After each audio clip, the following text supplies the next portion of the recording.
Welcome everyone to Coaching the Session. My name is Michael Rearden, and I'll be your mindset coach today. And today we're going to be talking about EQ, which is emotional intelligence. And if you know anything about emotional intelligence, you will understand that it's your nonverbal communication. And in a sense, it's kind of like a sixth sense, where it's like we can pay attention to what people are feeling, what they're thinking, by simply paying attention. But it's almost like a lost art nowadays. Many people are so caught up and wound up in their own life that they don't pay attention to other people. And it's something I had to learn when I was like 21.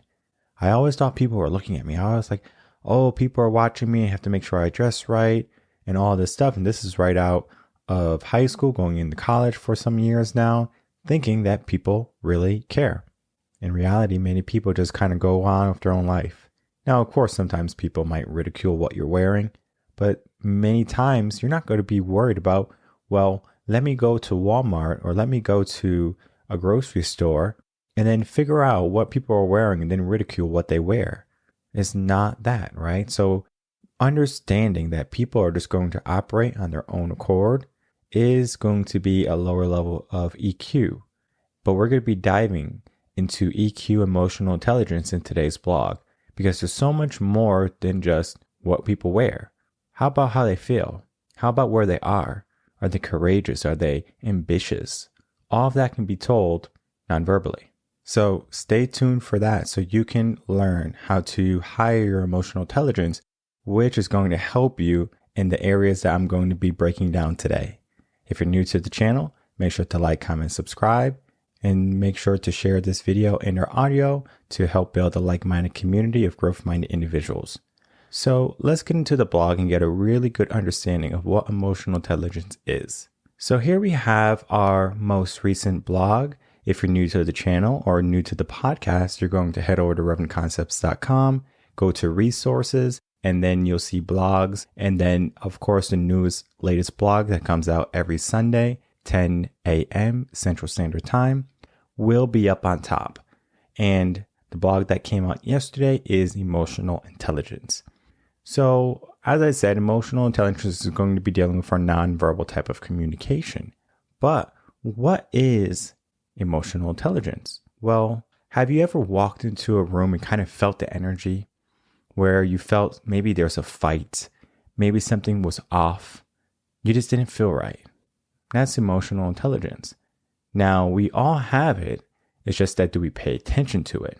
And in order to be an effective communicator, an effective teacher, emotional intelligence has to be high. And it's not so much that you have to see everyone in the world. That is far from the truth. You just pay attention to the people you need to pay attention to. So for me, I'll pay attention to my students, my clients, but I'm not going to just go out in the world and just find people who are depressed, give them a business card and just say, call me when you're ready. No. If they are ready, they will find a way. But many people are in that state of unhappiness and that state of despair now more than ever. Inflation's record high. Gas prices are going up. Right now, for the next 3 months, we are going to be maybe having lower gas prices than typical because of the federal tax being taken away for 3 months. But that's going to end. And that's only a band-aid to the bigger problem. But we're not going to make this a political type of podcast because yes, we do talk about politics here, but it's all about mindset. So if we can tie politics and mindset, we will. But when it comes to emotional intelligence, we have to just start to see the mindset of people. Where are they right now? Because if we can understand that they might not be in a good place, then we can make adjustments. What I want to tell you before we really dive in and I start giving all the examples on emotional intelligence and how you can relate that into your life, it is not our job to make anyone feel a certain way. If we offend someone, that's on them. If we say something that maybe we regret, then that will be on us, right? Because we are the people in charge of us, our actions. So if we say something that we maybe don't want to say again, we can put that forefront of our mind and then we can make it a mission for us or a goal not to say what we said or to do what we did. However, sometimes there's going to be people who take on the world and they said, I'm going to fix all the world's problems. I'm going to fix all my friends and my family's issues. They're fixers. And there's nothing wrong with being a fixer. The problem is you will fix everyone else's life, but you won't fix yours. So this is for you too, to pay attention to your emotions, how you're feeling. Are you feeling uplifted or drained? And though you might be doing something intrinsically fulfilling and you're going to be filled with gratitude and you're going to be happy, eventually you're going to find yourself empty. And that's a tough place to get out of unless you have someone also reciprocating that type of giving and generosity. So when it comes to emotional intelligence, you have to think of a higher level of learning. And that higher level of learning is going to help you critical think, be more courageous, have an impact on your career, your success, your relationships. All of those different things are affected by emotional intelligence. So you might be thinking, well, why do I have to learn emotional intelligence? And that is the reason. Do you want to have a good relationship? Do you want to have a good career? Do you want to be happy in life? All of those different aspects of life, many people generally want. Many people want to be happy, they want to have a good career, and they want to have a good relationship. All of that is going to be based on, do you have some type of emotional intelligence or able to think in a scenario where you had to think about the other person, not to change their emotion, to understand it. Because when you understand someone, then you can kind of relate where they're coming from, but just because you understand them does not mean you understand what they're going through. Because I can be going through something that you might have went through and it hits me different. So depending on how it hits me is going to be different than how it hit you. So this blog really dives in deep to emotional intelligence and then really get a good understanding of how to be emotionally intelligent and then the importance of being emotionally intelligent. Because the goal is success. The goal is positive. And if we can get there, we're halfway to victory. When it comes to EQ and emotional intelligence, as a teacher, especially a coach, I have to be able to see all the different things that many people don't even relate to you. It could be the tone of their voice. It could be their stature. How are they standing? Do they have a crouch back and they're looking down? Are they looking at the floor? Are they fidgeting their hands? How do they look? Do they look well kept? Do they look kind of tired, bags under their eyes? All of these different factors are emotional intelligence because we're paying attention to the nonverbal cues. So when someone comes to me with coaching, I might not see them face to face because sometimes they just want phone calls, which is perfectly fine. So we can either do video calls or phone calls, and sometimes video calls are not available. So the person will just have to use a phone call. So I might not see how they look. I might not know that they have bags under their eyes. I might not know that they look disheveled. Their hair is a mess. But how is their voice? How strong is their voice? Is it confident? Is it tired? Is it raspy? All of those factors come into play when I talk to someone. Now, it is a lot of work, I guess you can say that, but at the same time, many times people are going to cover up what they don't want people to see. They'll put on a smile. They'll say, everything's okay. I'm fine. I'm okay. How are you doing this morning? I'm doing good. When good can be farthest from the truth. You can be doing terrible. Yet, we just have a blanket statement so people don't worry, so people don't pry. And emotionally intelligent people are not going to be deceived by that.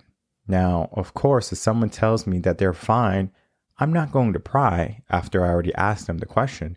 The reason being, emotional intelligence is understanding where that person is. Because if that person is in a negative place, the last thing they want to do is revisit that type of thought or feeling that is keeping them there. Now, what I do for those people is tell them, well, I'm here if you need me, or I'm here when you need me. And then I walk away. You're not going to chase me saying, I don't need you. I never had that before in my life. Maybe now that people know about it, but most people are going to put that in the back of their mind. And then they're going to call me in a month, maybe 2 months, after they had some time, the seed finally sprouted. That thought, that feeling can be adjusted. Because many people, they get into this habit of feeling down for themselves, and that's how they feel. But that's kind of going down the negative side. of EQ and emotional intelligence, where we look at how someone is and they're so depressed and they're sad and we really can't do much for them, right? Besides be there when they're ready. Now, there is a more critical thinking side to emotional intelligence, and that's going to be dealing with education. And I remember multiple stories when I was an educator, how emotional intelligence helped me be more effective. Now, when I was in college, I was a swim instructor. As many of you might know, if you're a longtime listener, you'll know that I got to the point of being a swim instructor where I could see a kid and I can tell if they knew how to swim or if they didn't know how to swim. Now, that's just from me looking at them. Now, if they didn't know how to swim, I could actually pick them up and I can give a ballpark of how long it would take for them to swim. I remember I had one boy. He was afraid of the water, but he wasn't afraid to get in the water. He was afraid to get his hair wet. Now, I'm not sure why he was afraid to get his hair wet, but he was. Wonderful kid. In the beginning, he was super afraid of the water. Whenever he got his nose close to the water, he would breathe into his nose. And guess what happened? He got water in his nose and that doesn't feel good. So now he doesn't want to put his head in the water because every time he does it, he understands, oh, this is pain. It took months, probably almost a year, for him to get over that fear. And it was an accident. It was a total accident how we did it. Where he was on the side of the pool, he kind of pushed himself in, and then I picked him up. His whole head was submerged underwater. He didn't get any water in his mouth or in his nose, and he was getting ready to freak out. And the only thing I said was, high five. We just carried on with our day. In the next lesson, this kid was underwater like he was a scuba diver. He kept just going underwater. He didn't want a swim lesson. He just wanted to be in the water. He went from being afraid of the water to not overnight almost. Just because of one incident, just because of that time when he realized, wait, going under the water doesn't have to be painful and this is what I have to do. It was kind of like that connection finally clicked in the brain. We were able to accomplish our goal, the mom and I, with patience, right? We knew he can do it. It's just that we had to slowly get there.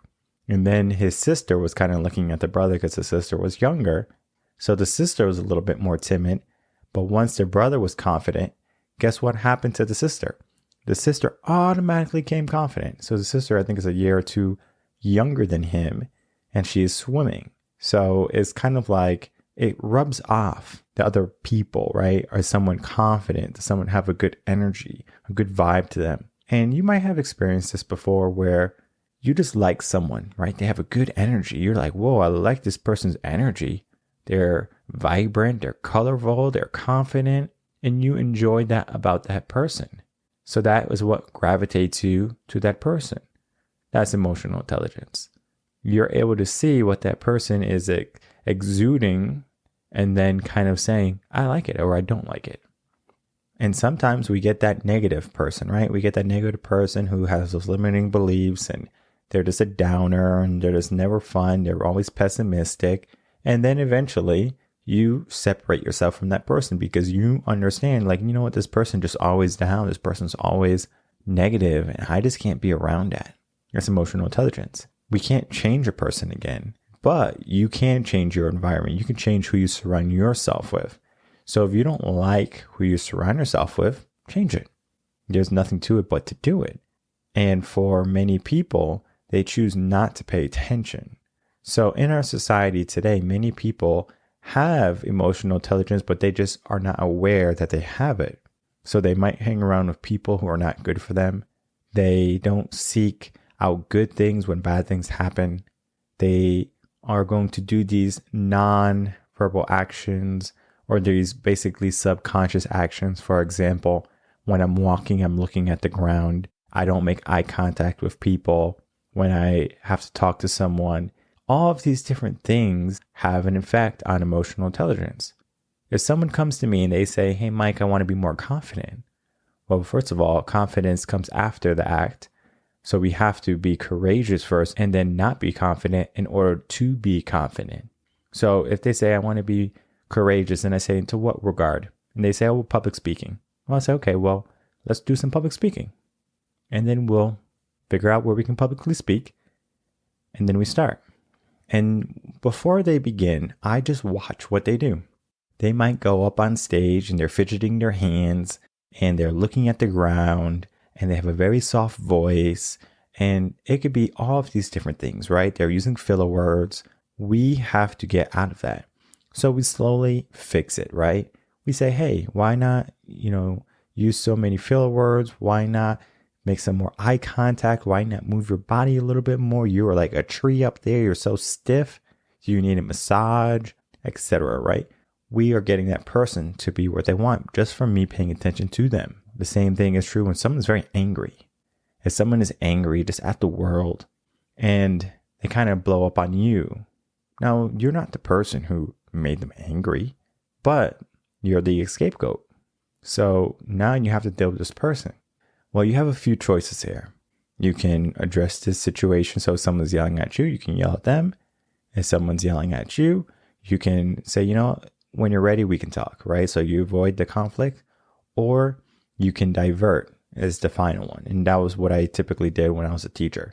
I would always divert their energy and I would move it in a way where I would like it to move rather than how they're moving it. I remember one time I was in class and it was a 5th grader. Good kid, really good kid, very smart. He had the world for him. Started to have some family problems at home.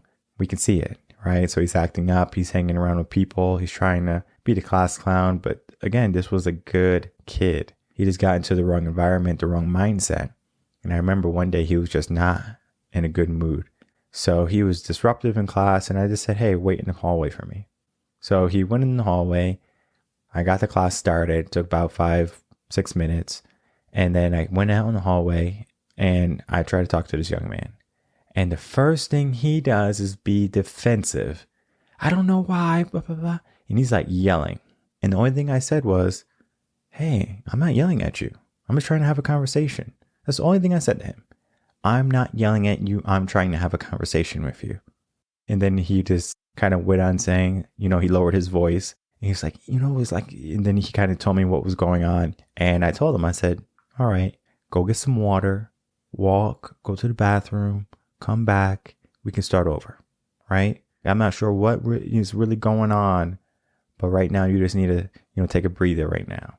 So he went, got some water, went to the bathroom. He came back. He sat in class. He participated a little bit. It was a win. And then after, I had to mentor 3 of those young boys in that class, but it was for a good cause, right? Because the way they were going was their energy was kind of haywire.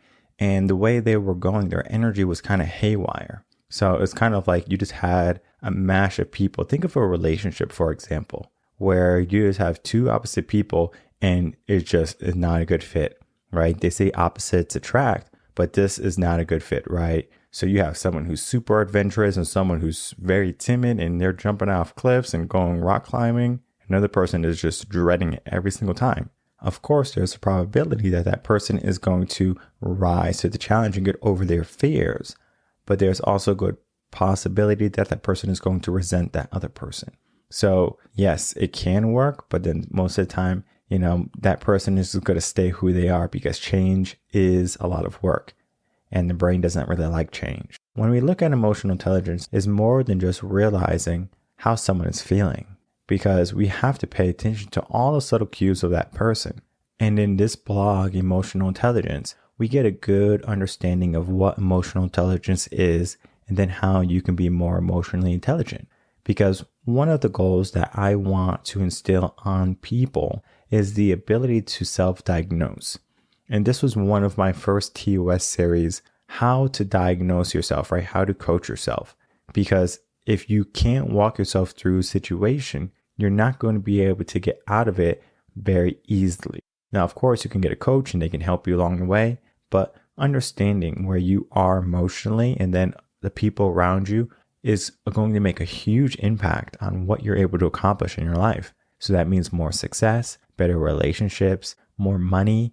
All of those different things come with a high emotional intelligence, because now we're not just moving through life. We're paying attention while we do it. And when we can pay attention, better things start to happen because we're not just kind of moving with society. We're moving according to how society is moving. That's a big difference. One, you're a leader, and the other one, you're a follower. And I would rather you be a leader in society rather than be a follower. So this blog is just the surface level of what emotional intelligence is. Now, some people have a natural instinct for emotional intelligence. Typically, teachers, mothers are going to have a higher EQ, but it doesn't necessarily mean that a male can't learn it or someone who's not in the teaching profession can't learn it. If you're a boss, you might not have high emotional intelligence, but then you might have some CEOs and some managers who do have high emotional intelligence. Those people are typically going to be the people you want to work with. So the people who have higher EQ, because they're going to be able to see where you're going and they're going to adjust accordingly. They're going to see what you need to be successful, what you want in your life, and they're going to do their best to facilitate that. I do my best to facilitate that with my crew, where it's if I'm looking at someone and they need something, what do they need? Because yes, I can give out raises all day, but just because I'm giving them more money doesn't mean that's going to constitute to more happiness in the job. Maybe they just want a simple congratulations or a job well done. Things like that can make a difference. There's certain things that we can say and there's certain things that I've said in my career where I can boost someone's emotional intelligence or just their actions in general by simple phrases and simple words. And those phrases can be as simple as, great job, keep up the good work, don't stop, I love what you did. Those simple acts, those simple phrases can mean more to a person than any amount of money. Because if I give you a certain amount of money, you might feel good, right? And you might say, oh, wow, I got some money and now I can fill up my tank with gas. But that doesn't necessarily mean you're going to be happier. And EQ is looking at how can someone be successful? How can someone be happy? And how can someone win every single day? And sometimes it's those small little things that we show the world that people just have to pay attention to. So if you're interested in hiring your emotional intelligence, if you're a manager, a leader, you're going to want to read this blog again, Emotional Intelligence, and it's going to really give you a good understanding of where you should be moving, how you should be moving, and then how others move so you can make the best decisions at any given point in time. My name is Michael Rearden. I'm a mindset coach. If you have any questions, you can email me. If you're looking for coaching, head over to revenconcepts.com, and I will see everyone on the next episode of Coaching in Session. Until then, everyone, take care.